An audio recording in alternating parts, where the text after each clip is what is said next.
to Business at the Speed of Coffee, the one television show for business, by business, about business. Here in the dawn of 2021, we look at the tourism industry with some foreboding. COVID-19, weirdness in the United States, challenges in Asia with an uncertain future in China and Taiwan. Into that heady mix thrusts one of New Zealand's great entrepreneurs, someone who's stood astride of the tourism industry for some 50 years, now living in New Zealand and runs an accommodation empire spanning the globe. So with me, I have the one and only Gavin Faull. Welcome, Gavin, to Business at the Speed of Coffee. Good to be here. Now, you're a Kiwi with a great international A perspective. real Kiwi. Yeah. We'll come to your story in Asia shortly, but tell us a little bit about your beginnings. Where did you grow up? Where did I grow up? Well, you know, it's television has made it a little bit famous where I grew up. I grew up in a place called Tikarangi in North Taranaki, 7 kilometres from Waitara, the famous little village. The site of the big battle during the site of New Zealand many big battles. And I did my education at the local primary school and went to Waitara High School and then went on to the famous New Plymouth Boys High School. Okay, so you're from the Naki. I'm from the Naki, yes. Did you grow up on a farm? Yes. My parents had a small dairy farm, 100 acres, and that's where our history. We've had it for 5-6 generations, and our family's been involved there. But I really learned my commercial game as a 5-year-old and a 10-year-old, and that on the corner of the family farm, my father built a 4-square grocery shop.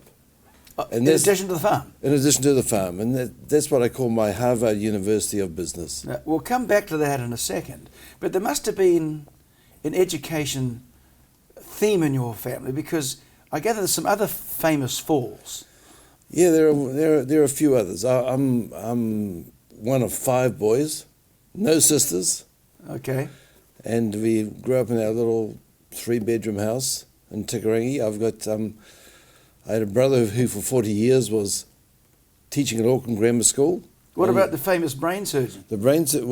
He's a research scientist, Sir Richard Faull, based at Auckland Medical School, and has done some amazing research work in Parkinson's and Alzheimer's. University years? I went to Victoria. I went to Victoria University, as we all did. I went into accounting, you know. When I want to upset people, I tell them I'm an accountant, you know, so don't expect me to be too exciting. Yeah.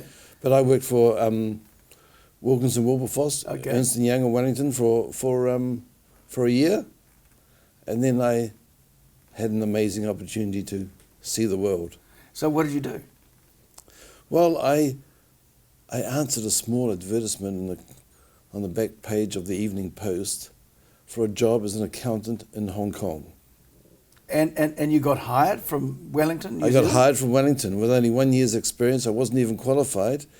And I went up there and worked for KPMG. No kidding. And what sort of work did you do? Well, of course, great auditing work. And okay.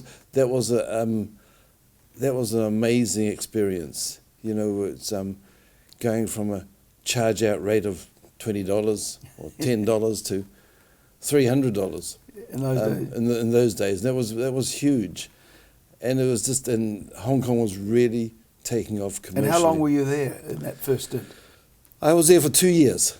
And then what? 2 years with KPMG, and then I joined a client of KPMG, which changed my life, changed my whole life. Who was that? And that was Hong Kong and Shanghai Hotels, the Peninsula Group. Oh, the Peninsula Group, okay, famous hotels everywhere. Still, I feel the best hotels in the world, the best hotels, the best feeling hotels in the world. Yes. And that was an amazing opportunity, and I got into doing the financial control of 2 big hotels in Hong Kong. And then after 3 or 4 years, I then became head of their finance operational division. You must be a relatively young man when that happened. I was 29. 29 in a big international business like that. Yeah. So from the Peninsula Group, somehow you ended up back in New Zealand. Well, I I used to keep in touch with New Zealand. I've been away almost 10 years, and we all want to come home. But by the way, at this stage, had you found somebody who was brave enough to set up shop with you? I mean, did you... Was I married, is your question? Well, I married a girl next door from the Naki. Oh, really? Okay. And so I went to Hong Kong married. Oh, okay, so she came with you? Okay. She came with me, yes. And you started your Hong Kong family in Hong Kong? And I started my family in Hong Kong. I mean, she was brave enough to take me on. She has a few doubts about it now. Must everyone surprised she's still there? She's still, yeah. She's, as you know, been in the hotel business. I always introduce Carol as my first wife because most of my colleagues are on their third, fourth, or fifth. Yeah. I was looking at the tourism industry, late 70s, early 80s, and New Zealand was just starting to get going, and I happened to be involved, and we had a hotel, and the Peninsula Group had a hotel in Singapore called Marco Polo, another great operation. And of course I read the MBR every week, and I found out that some Singaporean investors had bought into a hotel chain in New Zealand. And that was the Vacation Hotel Group, which became Kingsgate International. One of the financial advisors to them was a guy called John Rose of Marriott Corporation. Oh, yes. And he was living in Singapore, and he was sort of a mentor to me. And every time I went to Singapore, I'd go and have a coffee with him, and he introduced me to these Asian investors moving into New Zealand. So this was sort of your first experience with dealing with Asian investors moving across borders. So you came here with them? Yes, they brought me back to New Zealand. I was 34 and CEO of a public company. I spent 9 years with them, growing the company. We fled off a public company. We acquired the Intercontinental in Auckland. We acquired the Hyatt Kingsgate in Sydney. And the money was coming out of investors in Singapore? In Singapore, yes. Okay. Were there difficulties in getting the money into New Zealand at the time? No, we had a lot of. The government was very encouraging, and there was no difficulty at all. A bit of difficulty getting it out, but no difficulty in getting it in. So there were challenges in building that public company? There were challenges, yes. But then suddenly one day I come across you're in Hong Kong and you're working with some Swiss people. Tell us about that. Well, the Peninsula Group, all the management were recruited from Switzerland. Except because they've got this hospitality Because there's hospitality culture.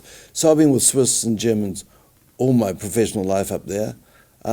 And there was this one maverick from New Zealand, the finance man.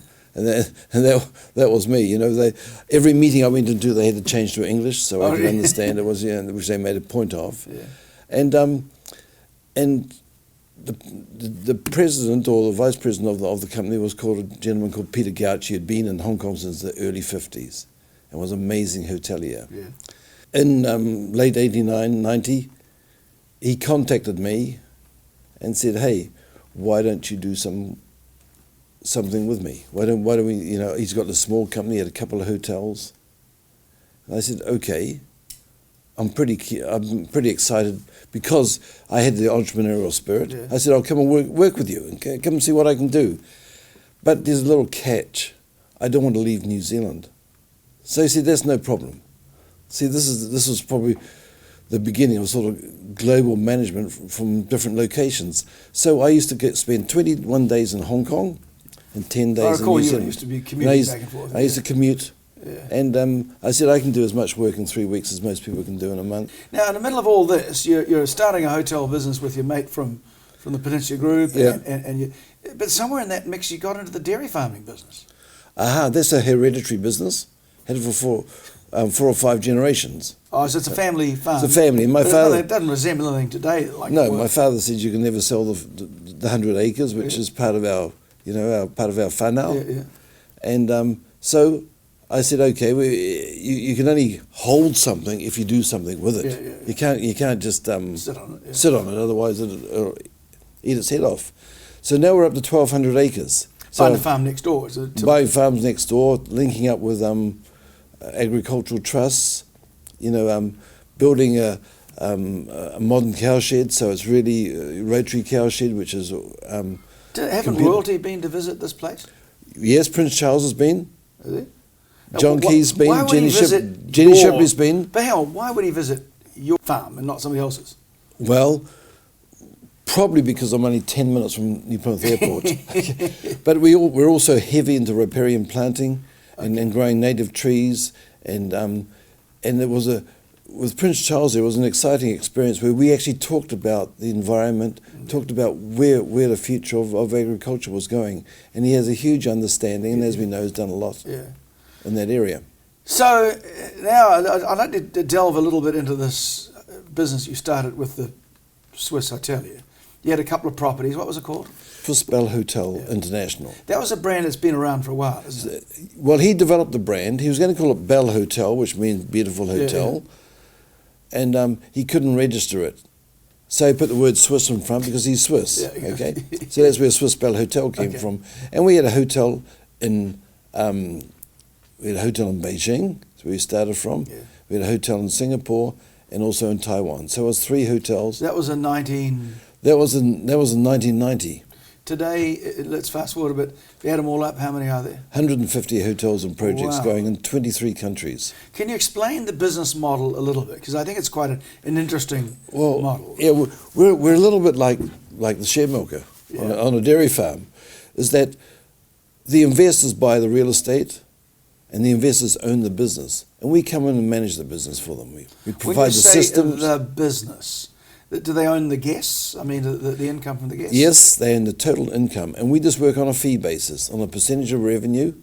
And that's how we grow our company. Does that kind of copy the way Sheraton and Holiday Inn and those They're all the same. Okay. All the same. They have variations of it. And how do you get the customers? Do you have a booking system or what? Well, thank goodness, in the 90s, the magic internet started. And that just made me competitive with all the big boys, and we could get instantly onto the global connection system. So Expedia and all these sorts of people all feed into us, and so we can now compete with the big boys. So you have a fulfillment system as well for payment and all that sort of thing? Yes, and it's and of course they're marketing for us. Okay, loyalty programs? Loyalty programs are actually with the OTAs. Okay. We have a small loyalty program with ourselves, but loyalty is a tricky word. Tell us about some of the places where these, because I mean, for our viewers, they're going to find it's interesting because these hotels are often in quite unusual places. Well, I have 75 hotels in Indonesia, and Indonesia is where I focused on in the 90s because I could see the potential of 280 million people. Like the US is a huge market. Absolutely. Yeah. However, my success in Indonesia came from a New Zealand connection. No kidding. Unbelievable. Another guy who I admire, who's an amazing entrepreneur, and his name is Sir Ron Carter. I have a partner in Indonesia, Mr. Saputra. Yeah. And Ron Carter took one of his daughters and got her in the Barradine School in Auckland. So there's some... In the 7, and so there's a link. Yeah. And then Sir Ron Carter's firm became the consulting engineers on the hotels. And I walk into this hotel project not even knowing. There was a Kiwi in the background. There was a Kiwi in the background, and a guy on the ground there was a Kiwi. But I understand you've got properties up in Uzbekistan and all sorts of places like that. We've looked there. Looked there. I've looked at Bulgaria. These are, I love pioneer work. Yeah. You know, but we're growing in Vietnam. It's, you know, and Vietnam's doing very well, of course. Cambodia, I've looked at. Do you have a corporate jet? Corporate what? No way. Just only slightly in jets because, of course, some people whiz around the world in jets and the company doesn't make any money. Well, I have a company policy which my executives accept very begrudgingly, and I have for 40 years flown at the back of the plane. I always fly economy. That's one hell of an example, given where places you're going. And I only get there 1 minute after business class. If not a bit more worn out. A bit more worn out, but you know, you can handle that. Well, of course, if people are going everywhere, because that's a huge overhead in the business. But I understand you've also got some properties in New Zealand. Yes. We have 2 properties in Queenstown, and Queenstown is the mecca of our tourism. And it's a struggle at the moment, as everyone would understand. With COVID, it's a real struggle. I was last week meeting with the mayor down there, a good old friend of mine, Jim Bolt, and we really can't see how we can fire up Queenstown until we have a bubble with Australia, because it's really international tourism based. It brings in a huge amount of funds and GST to the country. Well, the kind of problems that we're encountering, say, in Queenstown, are they duplicated in parts of Indonesia? I mean, has the C-19 caused similar problems in tourism in those places? It has, but you know, there's 280 million people. 90% of my business in Indonesia is local. Okay, so it doesn't rely on Australian tourists. I have huge problems with my 10 hotels in Bali. Yeah. And I've got 6 or 8 hotels in Jakarta, which are international cities, and they've taken a real big hit. But the business hotel, the standard Bog business hotel. Yeah, because they move. Indonesians have to move around. Yes, it's 7 to 8 hours flight from one end of Indonesia to the other. What about some of the other countries? I'm thinking perhaps Vietnam or Philippines. Vietnam, there's investment there, but it is also slowing down, although they've been very successful. We've just closed our hotel there again for another couple of weeks because of COVID. Philippines, surprisingly, is going well. Manila's going well, but that's we are isolation hotel in one area. So you get a contract for that. Yeah. So we have contracts for that. So that is working. My Middle East hotels, a big challenge. Bahrain, you know, there are big challenges there because they rely on Saudi Arabia. And of course, Saudi Arabia has been closed up for a long time. So you, in fairness, are being good company with all the other hotel operators. Well, we're all in this together, yes. And the airlines as well, I guess. Well, the airlines, I just hate to think. Yeah, well, the money. Mind you, many of them are government underwritten, so it's too big to fail kind of businesses. But your business is, you're entrepreneurs and you rely on. But how do your co-investors do? I mean, are they high net worth people who generally can weather the storm for a year or two? They're usually high net worth people. You know, if you want to become a millionaire, you become a billionaire and buy some hotels, because hotel business is much more expensive. But like in Monopoly, everybody wants to own a hotel. Mm-hmm. So you know, these property developers and that, they do have backing behind them, but there is a little bit of pressure in some areas. You know, we just had a major project cancelled in Vietnam because they just can't keep the funding going. Now, you're a private, basically family business. You have family members in the business, right? How do you manage basically from New Zealand with international executives? Is the internet become the enabler for this now? Absolutely. Of course, I've been forced to stay here. Okay, right, no, but that's not your natural inclination. My natural inclination. I fly 90% of my time. Yeah. I've got 3 sons. One's based in Vietnam, one in Indonesia, another one's based in Indonesia, where I have my main group office, and one in New Zealand. They all went and worked and came back and joined the company. Joined the family business. But it's just interesting. And how do I manage? Internet is amazing. Yeah. You know, I start at 9 in the morning, I finish at 11 at night because of the time zone. Mm-hmm. You know, the last office I talk to is Dubai. Mm-hmm. I go to Indonesia every day with Indonesia with all the senior management team all together. New Zealand, I speak to everybody. On the Zoom. Yeah. And it's amazing. It has actually improved communication. Because you're doing it more disciplined, more regular. Doing more, and you have to be a little bit more transparent, and you have to ask the questions. Yeah.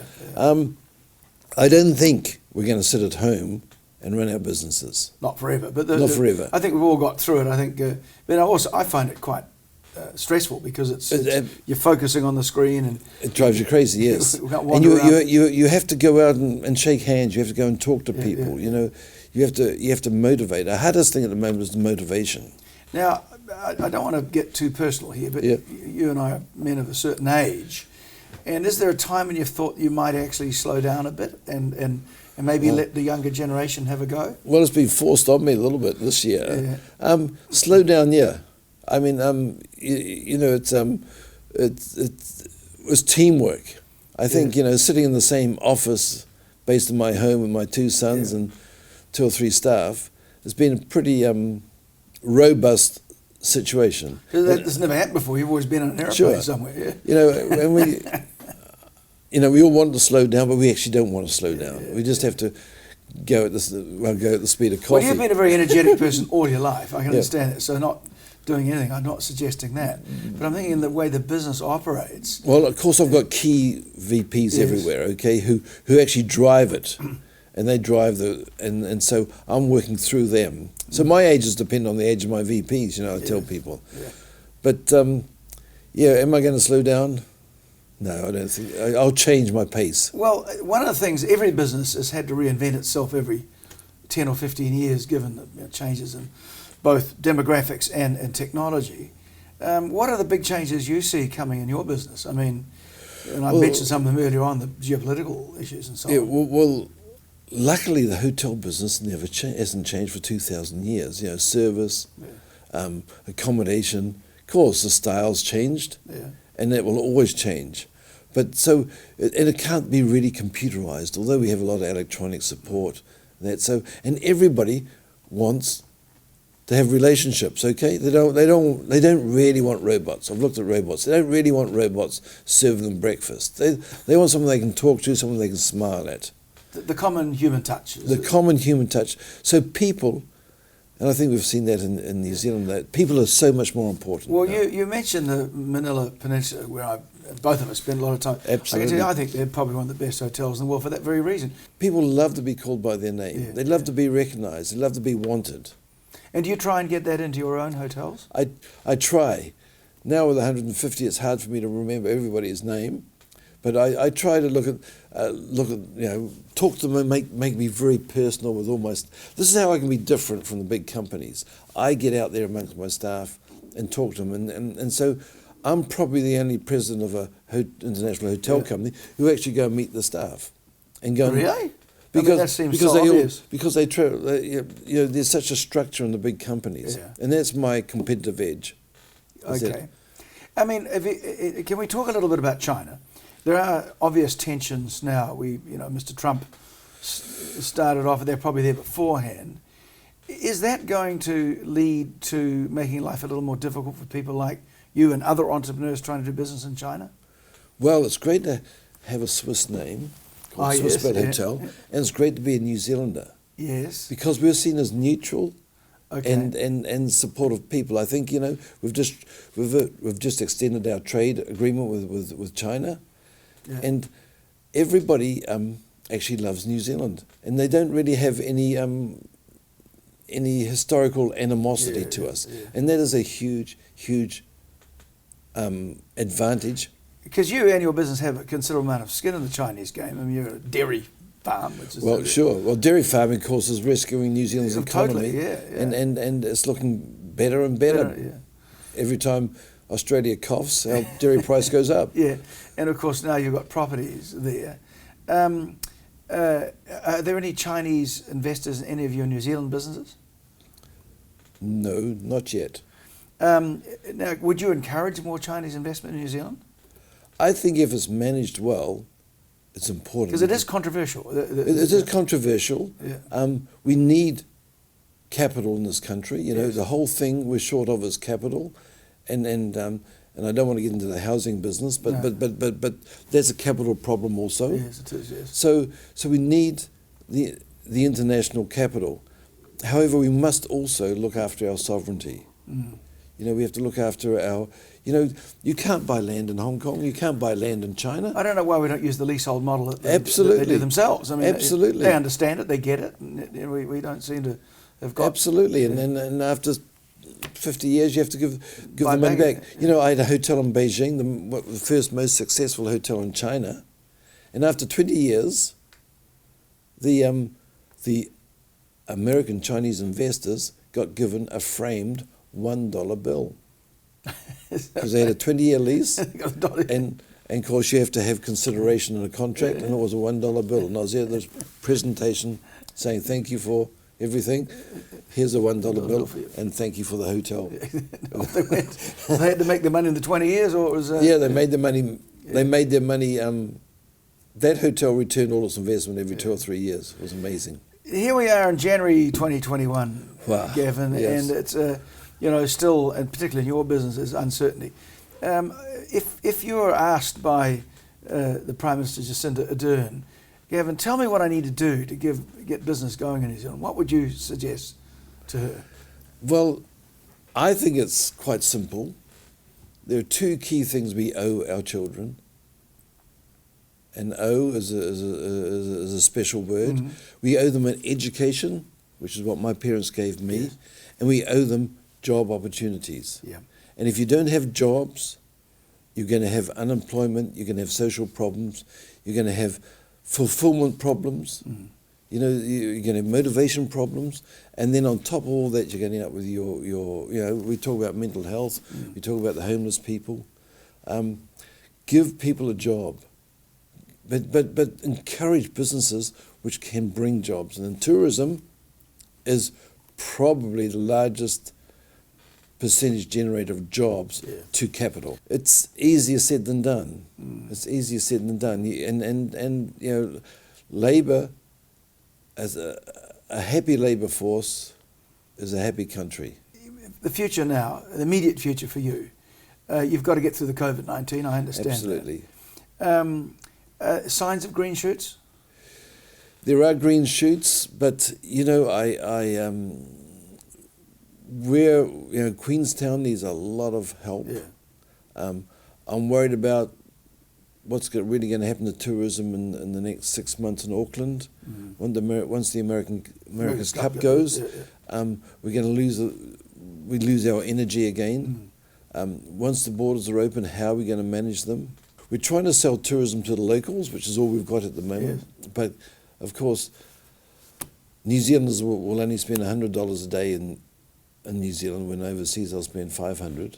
Is that right? Is that The ratio is huge, yes.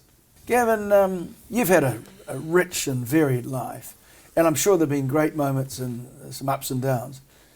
If there was anything you'd change in there, what would it be? I would perhaps be braver at times. I would not underestimate myself so much, but the biggest danger is if you overestimate, you get into trouble. Yes. So I mean, it's the important thing is, of course, having family support, and I miss my kids growing up because I travelled. However, you know, now they're back in the business, so they've come home. You're very lucky with that. So I'm very lucky, very, very lucky, even though, you know, I didn't see their graduations, or I didn't see their school balls, or their parties, which I probably don't want to see anyway. But it's so these are, you know, it's mistakes. I just say there's things we can always do better. We always do better. On that note, I'd like to congratulate you for all the years that you've put into the business, because without entrepreneurs, of course, we all know that the country has no hope.